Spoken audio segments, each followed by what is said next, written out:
Hello and welcome to another Asymod video. Today we're going to be taking a look at the new Stryker SR-955HPC V2 with the Asymod 7. The 955 V2s, just like its predecessor V1s, are great candidates for hi-fi asymmetrical AM. They're capable of producing a perfect audio envelope and has enough headroom for increased positive modulation when using the asymmetry adjustment. The RF final section allows us to reach negative 99% modulation with perfect troughs in our audio envelope. The Asymod 7 passband is 15 kHz wide, from 20 Hz to 15 kHz. Obviously, we're not going to be transmitting audio that wide because we'll be interfering with the adjacent channels. But this passband gives the operator the flexibility to hardly roll off the audio at any bandwidth using audio processing when running audio into the rear line-end connector. Which, by the way, when connected, interrupts the front mic jack's audio path, disabling the front panel hand mic for audio, but can still be used for a PTT. By the way, this build does include a PTT jack in the rear panel to use with foot pedal, mouse, or any switch. No need to worry about audio processing when using a hand mic connected to the front panel, as this audio will be rolled off by the radio's built-in audio bandwidth limiter, which is software controlled and adjustable. It's recommended to use multiband audio processing, at the minimum 3-band processing, fed into the rear line-in connector to take full advantage of the Asymod's capabilities. Multiband processing is when the audio is equalized and compressed by selected and independent frequency blocks.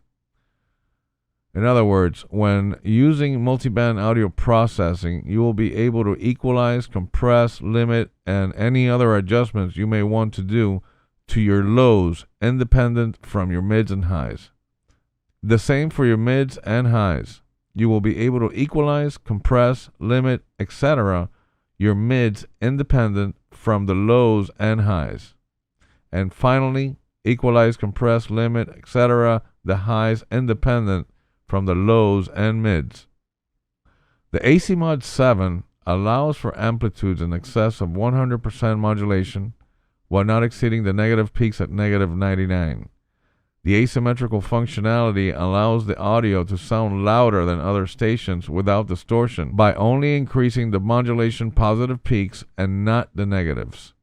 The negative peaks will not go past negative 99%, as doing so will cause distortion. Positive modulation can be increased up to 300% using the asymmetry adjustment.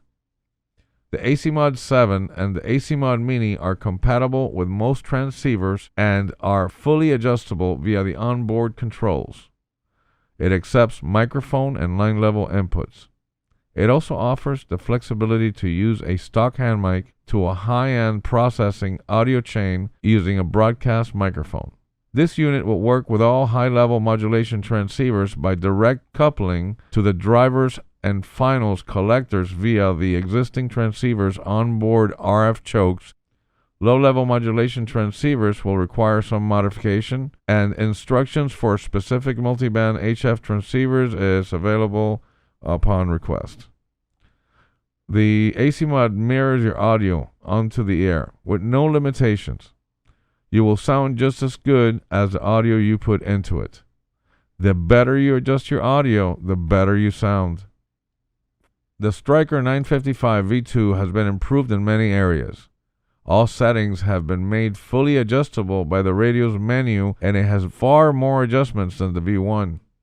One of the adjustments in the V2s that concerns us is the audio TX bandwidth adjustment. When properly adjusted, can pass up to 6 kHz of audio into the Asymod board when using the front panel mic jack and a good wideband hand mic. Another great improvement in the V2 is single sideband stability. No more sideband drift. This radio is stable. A good thing is that vents have been added to the top and bottom covers to allow better ventilation for a cooler operation. In this build for sideband, we have bypassed all of the radio's built-in filters to allow for the widest possible sideband audio. When on sideband, the AM section of the Asymod goes to sleep and the eSSB section comes on. Use the line end connector in the rear panel to get better results. In the rear panel, you will find the line end connector, which is now a 1/8 inch phono jack instead of the previous 1/4 inch used in the V1s. The amp keyer RCA connector to key up RF amplifiers directly, which does away with intermittent drop-offs during TX on sideband between words when using RF sensing TX amplifiers. And the 1/8 inch PTT connector to key up when using studio mics that have no PTT buttons. Let's go ahead and show how easily the Asymod is set up and demonstrate how it sounds by recording over the air as received by a standard HF transceiver capable of receiving 6 kHz wide audio. In this case, the ICOM IC706 MK2G. Let's have a listen. Okay, so we're going to start recording here in Sony Vegas. We're going to be transmitting with the 955 using the processed audio and a studio mic. And then we're going to switch over to the standard Stryker microphone. So we'll go ahead and transmit. At the moment we have it set for a 2-watt dead key on the carrier control. And as you can see on the oscilloscope, we have about 120% modulation. This is the audio transmitted by the new SR-955 V2 and the Asymod 7. Let's go ahead and unplug the line end connector and see what the stock Stryker microphone sounds like.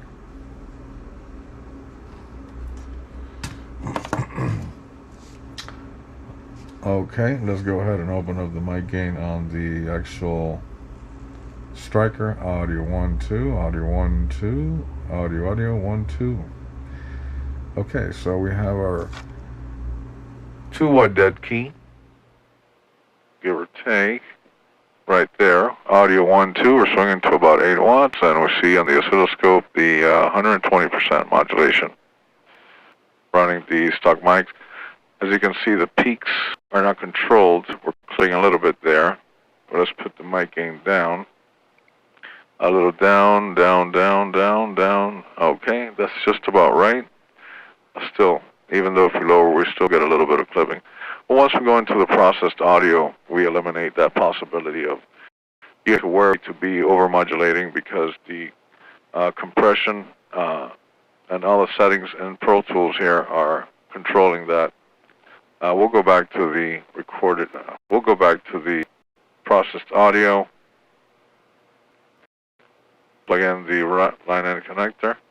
And once we have the line end connector plugged in, we can see the difference in the audio, and that's the actual difference. And that's basically the difference between processed audio and non-processed audio. And this is what the new Stryker sounds like. Sounds awesome. Oh yeah, you get a little asymmetry. We'll show you that later. We're going to run the tone now and see how it performs, and see how it performs with the tone generator, and see the result. So right now we're going to go ahead and show you how to adjust the Asymod board. Fairly simple, straightforward.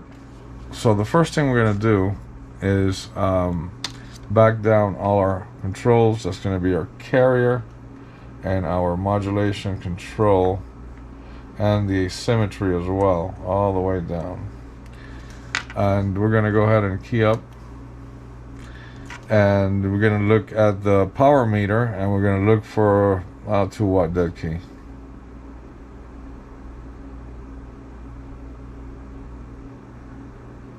That is 2 watts, and the reference on the oscilloscope has already been set. We'll take off the microphone out and start the signal generator. And as you can see, you have here the modulated envelope under modulated, and we'll go ahead and bring up the modulation till it reach 100%. Right there is 100, but we still got to pinch down to, or come down to 99 to bring those two real close together to reach negative 99%. So we're going to go ahead and bring up the modulation a little more. Right there. At this point, we have a little more positive modulation than we do negative already, and no asymmetry has been added. So right there, we're about 125%. To sound louder, bring up your asymmetry control, and you can see your positive peaks on the oscilloscope rising up to 300%, and we could go back down to 125, 120. The ideal setting will be around right here, 150, 140, 150. But if you want to sound really loud, bring it up to 300%. I don't recommend going that loud, but if you're one of those guys that like to sound loud, that's your solution right there. No distortion whatsoever. Perfectly round peaks and round troughs. So that's how you set your Asymod board with a tone generator. We'll kill the tone generator and show you how to do it with voice. Again, you back up all your controls. Audio level, carrier, and asymmetry. First thing you do, bring up your carrier to whatever carrier level you want. In this case, we could put it at 3 watts if you want to. Adjust your reference level here on the oscilloscope. Then let's unplug. We can still use the processed audio. I was going to use the hand mic, but we'll use the processed audio. Open up the mic in Pro Tools, and we'll start talking. And we're going to look for close. The radio just timed out on TX. We're going to look for 4 times 3 watts, which is our carrier, on the meter as we bring up the modulation control. That'll put us at 100% modulation. So as we bring up the modulation here, we had 3 watts. So we should be looking for 4 times 3 is 12, and that should be just around right. So that's as simple as that's how simple you adjust the Asymod board. Bring up your carrier, then bring up your audio till you reach 4 times your carrier in PEP watts. Otherwise, you could just do it by the oscilloscope if you have one. After this, if you want louder audio, you could simply just raise up your asymmetry a little bit, and we'll do so right now. And look at the audio envelope, and the peak power will increase. As we bring this control up, you see that we're at 20 watts PEP there on the meter, and we're up to, let's see, on the oscilloscope, we're hitting above 200%, which is right there. 1, 2, 3, 4, 5. Audio 1, 2, 3. Test to 1, 2. As you can see, you have peaks there that bounce all the way up to 250, 300% modulation.